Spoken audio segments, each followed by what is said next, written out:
Hello, Facebook family. It's Lori L here, and I am doing this. I keep saying I thought I'd do this in a video instead of a post because my eyes are so blurry from crying. My contacts are like dirty. I forgot to bring my contact stuff, and I tried washing them out with water, and it just like made it worse. My eyes are just burning and killing me. But anyway, I cannot see anything at all, so that's why I'm recording this.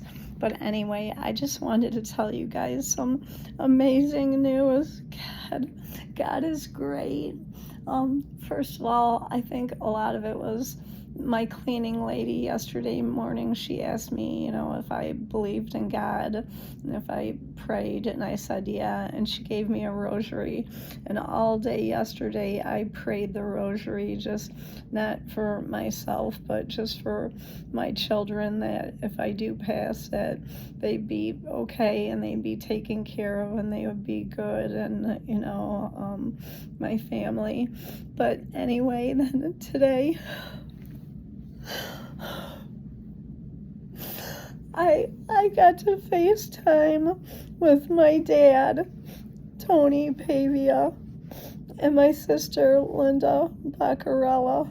Oh, God. My dad is 89. He's in a nursing home in Oak Brook. He has dementia, but he totally remembered me, and one of the first things he said was, "How's Brian doing?" That's what he said. And we talked about going to Chicago because we would go there every weekend. God, he was the most fun dad ever I had. We did so much fun stuff. We would go places. We would go on vacations and on trips. He was like not a selfish person. He never bought anything for himself, like not a boat, a motorcycle, or any, nothing like that. It was just like my mom got a new car all the time, and Tony was happy just with what he had, and so he could take us on vacations and take us places. But we used to go to Chicago all the time because he grew up in Maywood, and he knows Chicago like the back of his hand. And I said, "Dad, do you remember going to the Air and Water show every year and going to see the fireworks at the Grant Park, the fountain, the Grant Park? We'd go there and sit there and watch the fireworks, and we'd go to Taste of Chicago, and we saw the Go-Go's there and a bunch of other bands. I can't remember who else, but we were always doing fun stuff and going to like Greektown, Chinatown. Roditti's in Greektown was one of our favorite places. But we would always go on vacations, even if it was just like a getaway for the weekend, like somewhere, to a hotel with a pool. And just, he was the most amazing dad. And I don't know how many guys who would take on a woman with 3 kids after raising 5 kids of his own. And there was an age difference between my mom and dad. I believe my mom was, was she 77 or 78? I'm not sure, but my dad is 89, so there was a little age difference. Not that much, but a little age difference there. But it was just, everything was all about family. And every Sunday we would have a big dinner at our house like the Italians do, and everybody would like come over, all the family and kids and grandkids and stuff, and cook pasta and everything. And I remember my grandma Millie, she would be stirring her spaghetti sauce with her Pall Mall cigarette hanging out of her mouth, and we were always afraid she was going to ash, because the ashes would be like this long, and she's stirring the pot, and we're like, "Oh, Graham, don't, flick your cigarette, you're going to ash into the sauce." And it was just so funny. But she was an amazing cook. I loved my grandma Millie, and my Grandpa Tony. They were amazing, and it was just so wonderful to FaceTime with my dad, and he totally remembered me and remembered everything about me, and I'm glad I got to tell him that when I married Olivia's dad, I asked Tony to walk me down the aisle, and he said, I would really feel uncomfortable doing that. I think that's your birth dad's place, and he should do that, and which was really respectful of him. And I said, that's something that I will regret for the rest of my life, because I wish I would have had him walk down the aisle. And you know what? It's still important to me to know who my real dad is, but in my heart, I know who my birth father is, or the sperm donor, or whatever. But in my heart, Tony Pavia is my dad. That's my dad. He's my dad. So, I still would like to get a DNA test and stuff and see my ancestry and who my real father was, but it's really not that important. It doesn't mean that much, because neither one, that Ted guy died, and Bob I don't ever talk to. He disowned me.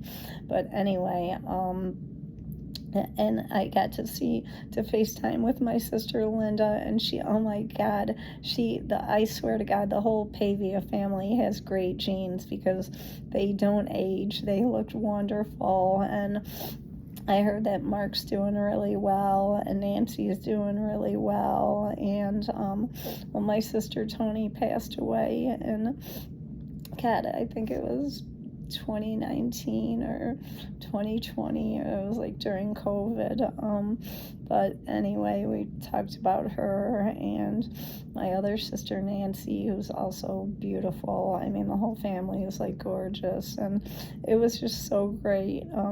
So I want to fight like hell and get better and get out of here, not just for my kids, but I made a promise to my dad that when I get out of here, and I am gonna get out of here, and I'm gonna walk out of here and not be taken out in a body bag. I'm getting out of here. I'm getting stronger. I'm gonna get stronger. And I told him that, I don't drive much anymore, but my home health care worker can drive me. He's in a nursing home in Oak Brook, and I want to go see him at least once a week, and I want to take my kids to see him. Because he took me out to dinner when I had Olivia and bought me this beautiful wooden rocking chair that was so, oh my God, it was the most beautiful thing, this rocking chair, when I had Olivia, and it was just so meant the world to me. But I just wanted you guys to know that miracles do happen. Don't give up hope. I am starting to feel a little better. I spiked a really high fever last night, and they were concerned about it. I've been spiking really high fevers, but it looks like, I keep saying, the infection is doing better, and they did an MRI of my back, and it was negative, and so they don't think that it's in my spine. They think that it was just from that long car ride. But it was so I could hardly move, but I'll never take the Charger again to Pittsburgh. But anyway, so it looks like things are looking up. I just have to get rid of this infection and wait for more lab cultures to come back and stuff. And then I'll probably have to come here a couple times a week for an IV infusion. I really, for antibiotics, I honestly don't want a PICC line again unless I absolutely need one, because I don't know if I got it from being sick, or if I got it from scrubbing the toilet or cleaning the cat's litter box out, which I'm not supposed to be doing, but I mean, I can't, like, it is just, but I have to. That's like my biggest thing. I can't stand like a dirty litter box and like a dirty toilet in the bed. It's bad enough our bathroom is so bad. But anyway, my PICC line fell into the litter box, and it also fell into the toilet when I was scrubbing the toilet. But I took the cap off and cleaned it real good with alcohol right away and put a new cap on it, and washed it and stuff and everything. But I don't know, so I'm not sure, but they think I might have got this from being sick. Jesse's still really sick. Tom is sick now too. But anyway, I just wanted to tell you guys that miracles do happen, and I'm just so grateful. Oh my God, to belong to a family and just to talk to them. And I can't wait to talk to my brother Mark again. I can't wait to talk to him, and my brother-in-law Marty, who was my sister's husband, my sister Tony, who passed away. But I kind of feel like, when one door closes, another opens. And I don't think I could have done this, or this would have really been possible when my mom was still alive. And so I think, maybe I'm not saying it's a good thing my mom died by any means, but I have my family back now, and that's all I could ever ask for. And I like my Aunt Judy and my Aunt Sherry. I have memories, my dad's side of the family and of my mom's side when I was a little kid. Like, my mom's side of the family, they were amazing. They were great. And like Aunt Judy and Aunt Sherry were great too when I was little, but I haven't talked to them in years really. And it just I just feel like this is my family. The Pavias are my family. Like, they took us in, and I asked Linda if she would play that song for Dad, that song by Brad Paisley, The Man He Didn't Have to Be, because that song reminds me so much of him. But anyway, I just wanted to tell you guys, don't lose hope, because I was about at the end of my rope, and I just wanted to give up and die. Honestly, I did. And I just know I feel like I have something to fight for, so I'm going to fight like hell. I'm not going to be able to have my surgery, obviously, on the 29th, because I'm still too sick and I have this infection, so that'll have to be put off. But I'm telling them, hell to the no. I am not taking another PICC line. I do not want it. It hurt like a son of a bitch going in, and they get infected so easily, and I got it caught on everything. And I'll make my own protein drinks. I can save money. I still have some protein powder, and I'll buy like blueberries and strawberries and bananas and put it all in a blender, and with vitamins and stuff, and drink that every day, and so I can maintain my weight.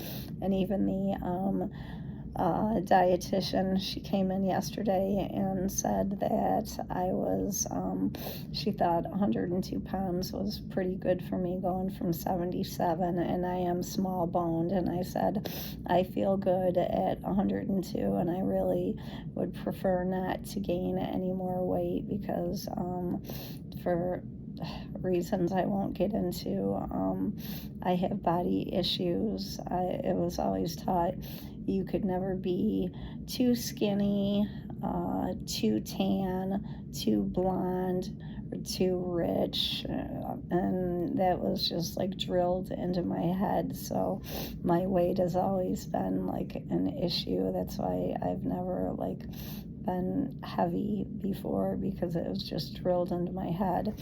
But anyway, I just wanted to tell you guys I had a great day.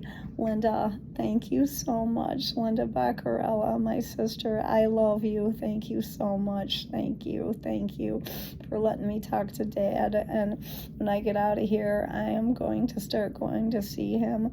And I would really love to take my kids to see him. I really want my kids to meet him. I want Jesse and Ben to meet him, because he really was the man who raised us. And my brother, like, pretty much agreed with me on that, and he did. He raised us. He did.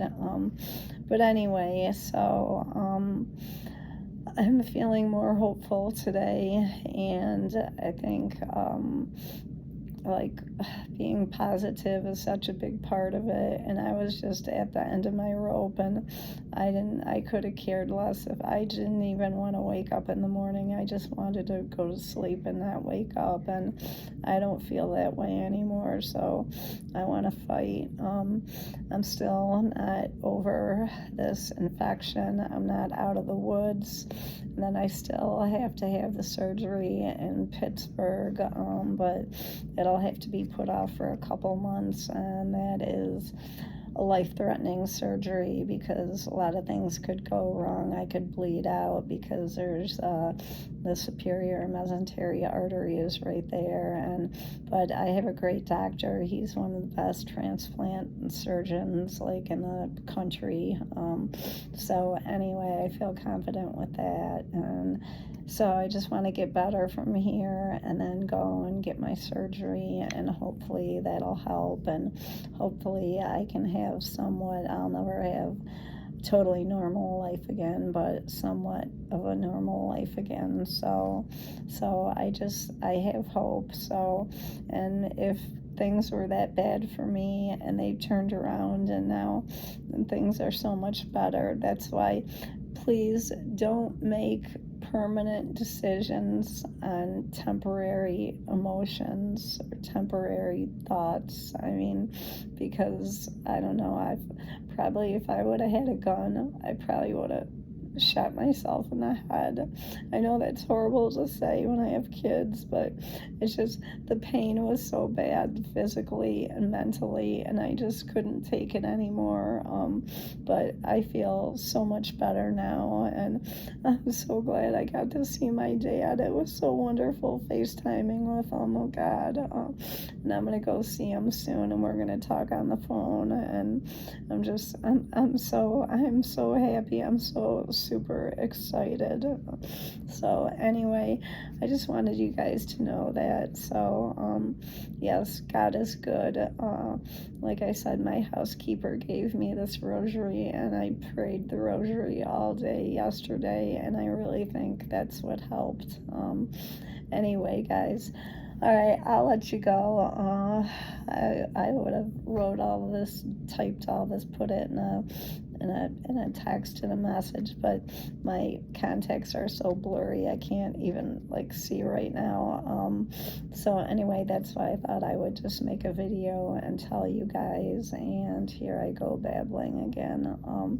But anyway, so you guys take care and don't lose faith, and my faith in God has been definitely restored. I'm sorry for doubting him, but just sometimes things happen, and it's like you don't know why. Like, why would God do this to me? But then, like I said, when one door closes, another one opens. So anyway, all right, well, I love you guys. Thank you all for your support, and I'll keep you updated on what's going on with my situation, and I appreciate all the thoughts and prayers, and I hope you guys have a great day. All right, take care. Bye.